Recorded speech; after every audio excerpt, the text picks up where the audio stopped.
नमस्कार साथियों, आज देश जी के ट्रिक में आप सभी का स्वागत है। दोस्तों, इस वीडियो में मैं आपके रेलवे आरपीएफ कांस्टेबल एग्जाम 2024 के लिए जीके जीएस का टॉप 50 महत्वपूर्ण प्रश्नों को कराने वाला हूं, जो कि आपके एग्जाम्स के लिए काफी ज्यादा महत्वपूर्ण रहने वाला है। तो साथियों, इस वीडियो को आप बड़ी ही ध्यानपूर्वक एंड तक जरूर देखिएगा। तो साथियों, आज का पहला प्रश्न है, निम्नलिखित में से बौद्ध काल का सबसे पुराना स्तूप कौन सा है? ऑप्शन है सांची स्तूप, धामेक स्तूप, महाबोधि स्तूप और ऑप्शन डी है केसरिया स्तूप। तो साथियों, बौद्ध काल का सबसे पुराना स्तूप जो है आपका सांची स्तूप है। राइट आंसर ऑप्शन ए हो जाएगा सांची स्तूप। नेक्स्ट क्वेश्चन है, कटारमल सूर्य मंदिर निम्नलिखित में से भारत के किस राज्य में स्थित है? इसका ऑप्शन है झारखंड, उत्तराखंड, उड़ीसा या फिर ऑप्शन डी है केरल। तो साथियों, कटारमल सूर्य मंदिर जो है आपका उत्तराखंड में स्थित है। राइट आंसर ऑप्शन बी हो जाएगा उत्तराखंड में। ओके फ्रेंड्स, नेक्स्ट क्वेश्चन है, रंगपुर विद्रोह निम्नलिखित में से किसके नेतृत्व में शुरू किया गया था? तो रंगपुर विद्रोह जो है आपका धीरज नारायण के नेतृत्व में शुरू किया गया था। राइट आंसर ऑप्शन सी हो जाएगा धीरज नारायण। ओके फ्रेंड्स, इसको आप अच्छे से जरूर याद रखिएगा। साथियों, वीडियो में आगे बढ़ने से पहले आपसे एक छोटी सी रिक्वेस्ट है, अभी तक आप वीडियो को लाइक नहीं किए हैं तो वीडियो को लाइक कर दीजिए। और साथियों, अभी तक आप चैनल को सब्सक्राइब नहीं किए हैं तो प्लीज आपसे रिक्वेस्ट है, आप जो है चैनल को सब्सक्राइब करके बेल आइकन को जरूर प्रेस कर लीजिएगा। चलिए साथियों, बढ़ते हैं नेक्स्ट क्वेश्चन की ओर। नेक्स्ट क्वेश्चन आपसे पूछा गया है, यूनाइटेड नेशन के द्वारा किस वर्ष इंटरनेशनल राइस वर्ष निर्धारित किया गया था? 2004 में, 2002 में, 2005 में या फिर ऑप्शन डी है 2007 में। तो साथियों, वर्ष 2004 में जो है आपका इंटरनेशनल राइस वर्ष निर्धारित किया गया था। तो प्रश्न नंबर 4 का राइट आंसर ऑप्शन ए हो जाएगा 2004 में। अगला प्रश्न है, चावल अनुसंधान संस्थान केंद्र निम्न में से कहां पर स्थित है? नागपुर में, कटक में, झांसी में या फिर मथुरा में? आपका राइट आंसर ऑप्शन बी हो जाएगा कटक में। चावल अनुसंधान संस्थान केंद्र जो है आपका कटक में स्थित है। नेक्स्ट क्वेश्चन है, मार्तंड सूर्य मंदिर कहां पर स्थित है? तो सभी प्यारे साथी इसका आंसर बताएंगे कि मार्तंड सूर्य मंदिर कहां पर स्थित है। तो यह आपका कश्मीर में स्थित है। प्रश्न नंबर 6 का करेक्ट आंसर ऑप्शन सी हो जाएगा। अगला प्रश्न है, इंडियन प्रीमियर लीग अर्थात आईपीएल में पहला शतक मारने वाला खिलाड़ी कौन है? विराट कोहली, रोहित शर्मा, शिखर धवन या फिर ऑप्शन डी है मनीष पांडे। तो इंडियन प्रीमियर लीग अर्थात आईपीएल में पहला शतक मारने वाला खिलाड़ी जो है आपका मनीष पांडे हैं। राइट आंसर ऑप्शन डी हो जाएगा मनीष पांडे, जो कि आपका यह 2009 के आईपीएल में ये अपना जो है शतक मारने वाले पहले खिलाड़ी थे। ओके फ्रेंड्स, क्लियर है। चलिए बढ़ते हैं नेक्स्ट क्वेश्चन की ओर। नेक्स्ट क्वेश्चन आपसे पूछा गया है, भारतीय संविधान का कौन सा अनुच्छेद ग्राम पंचायत के गठन से संबंधित है? ऑप्शन है अनुच्छेद 38, अनुच्छेद 45, अनुच्छेद 36 या फिर ऑप्शन डी है अनुच्छेद 40 है। तो ग्राम पंचायत के गठन से संबंधित अनुच्छेद कौन सा है? तो यह आपका अनुच्छेद 40 है। राइट आंसर ऑप्शन डी हो जाएगा अनुच्छेद 40 है। ओके फ्रेंड्स, क्लियर है। चलिए बढ़ते हैं नेक्स्ट क्वेश्चन की ओर।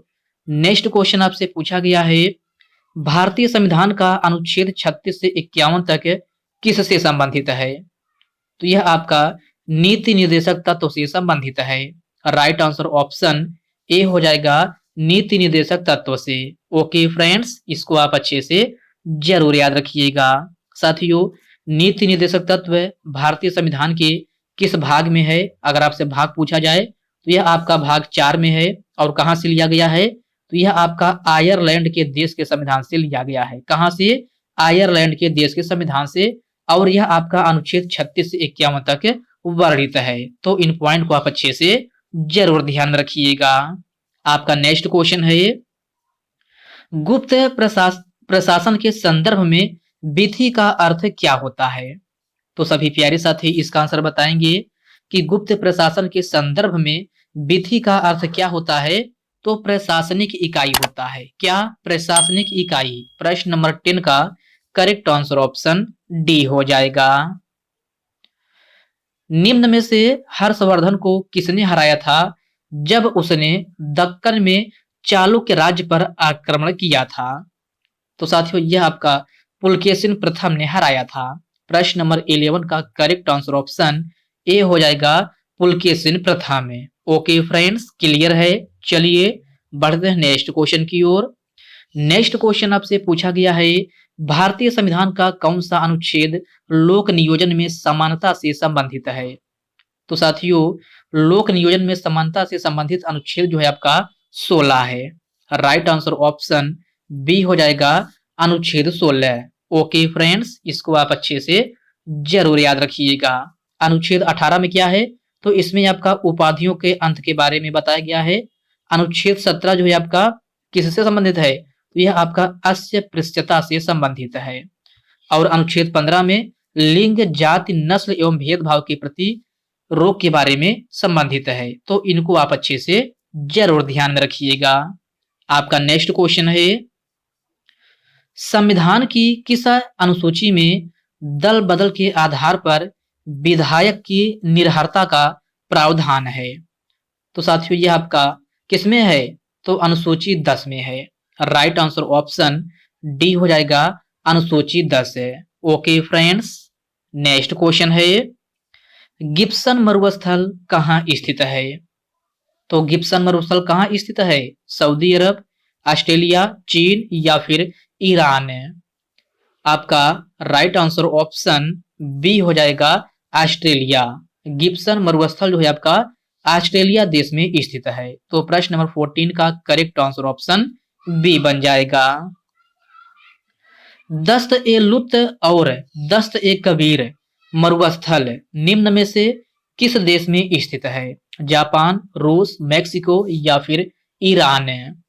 तो मेरे प्यारे साथियों दस्त ए लुत और दस्त ए कबीर ये दोनों मरुस्थल जो है आपका ईरान देश में स्थित है। कहाँ? ईरान देश में। प्रश्न नंबर 15 का करेक्ट आंसर ऑप्शन डी बन जाएगा। 8वीं पंचवर्षीय योजना की अवधि क्या थी? तो सभी प्यारे साथी इसका आंसर बताएंगे कि 8वीं पंचवर्षीय योजना की अवधि क्या थी। तो साथियों यह है आपका 1992 से लेकर के 1997 ईस्वी तक थी। आपका राइट आंसर ऑप्शन डी हो जाएगा। 8वीं पंचवर्षीय योजना का मुख्य उद्देश्य क्या था? तो आपको 8वीं पंचवर्षीय योजना का मुख्य उद्देश्य बताना है। तो क्या था? तो साथियों यह आपका मानव संसाधन का विकास था। प्रश्न नंबर 17 का करेक्ट आंसर ऑप्शन बी हो जाएगा मानव संसाधन का विकास है। ओके फ्रेंड्स, क्लियर है। चलिए बढ़ते हैं नेक्स्ट क्वेश्चन की ओर। नेक्स्ट क्वेश्चन आपसे पूछा गया है लोदी वंश का संस्थापक कौन था?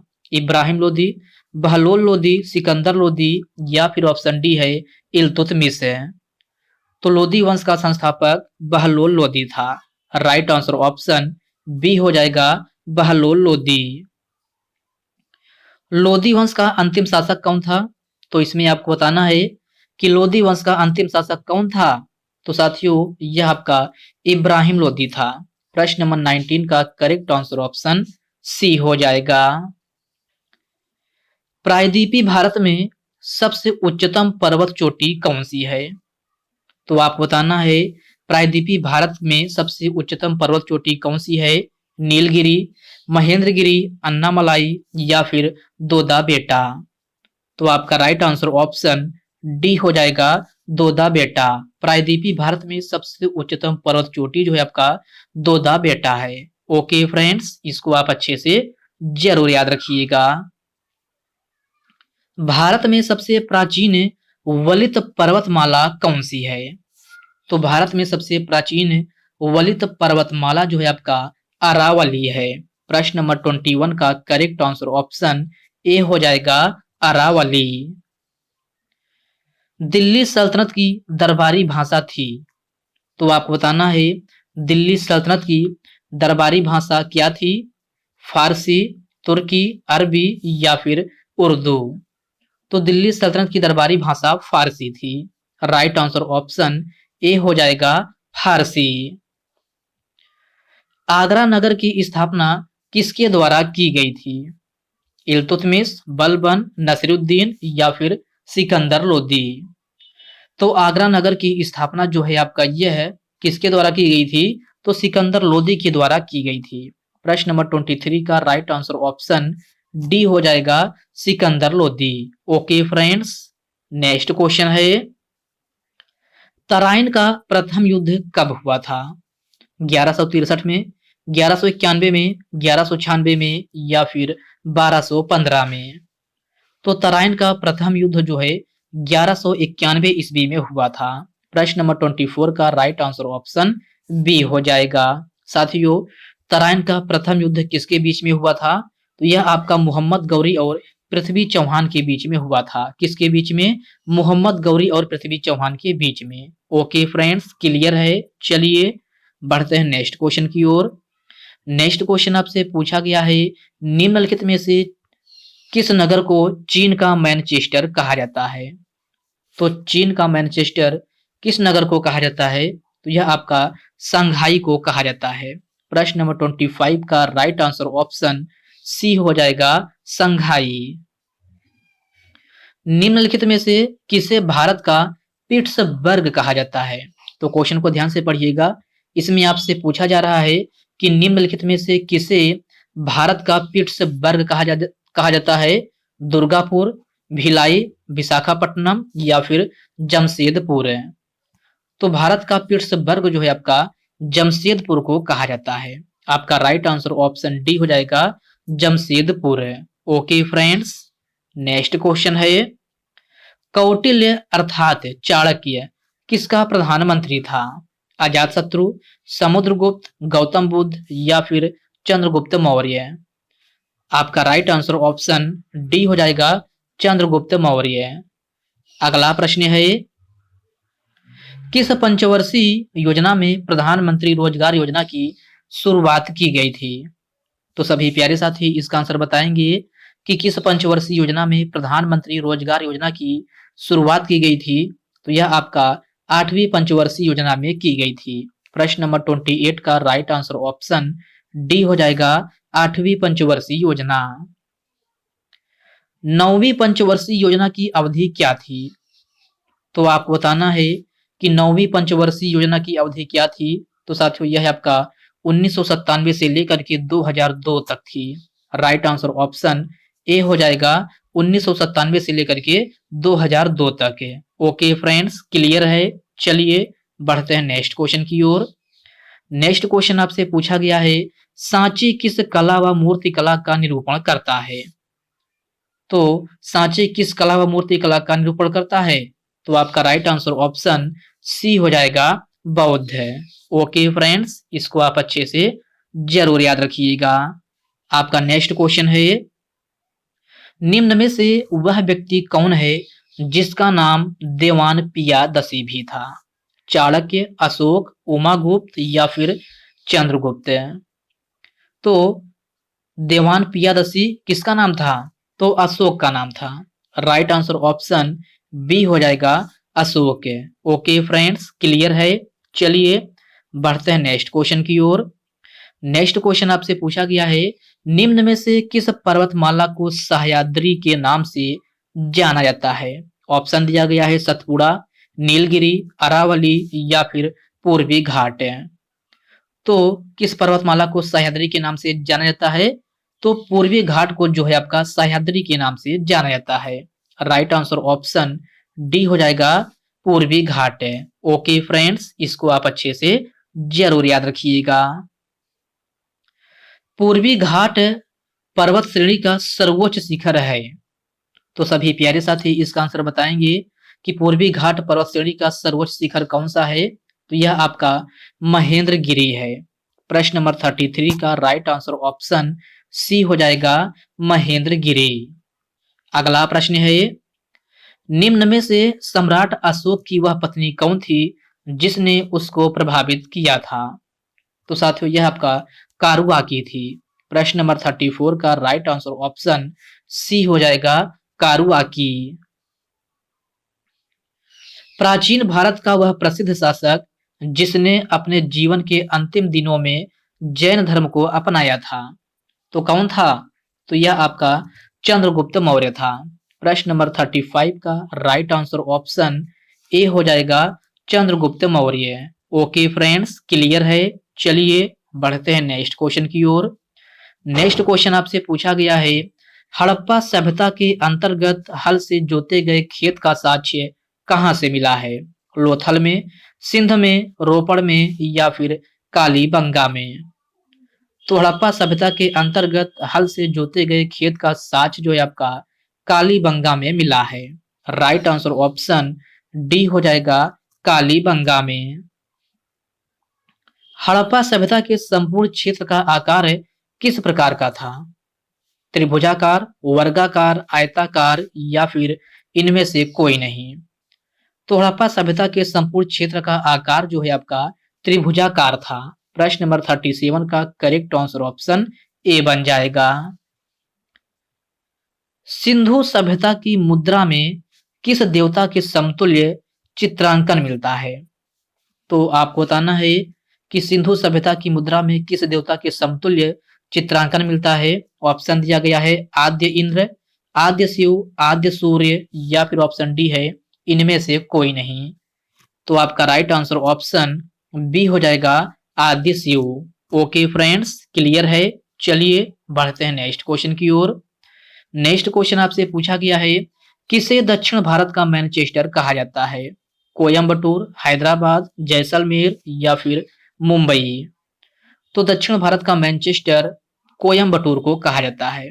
प्रश्न नंबर 39 का राइट आंसर ऑप्शन ए हो जाएगा कोयम्बटूर।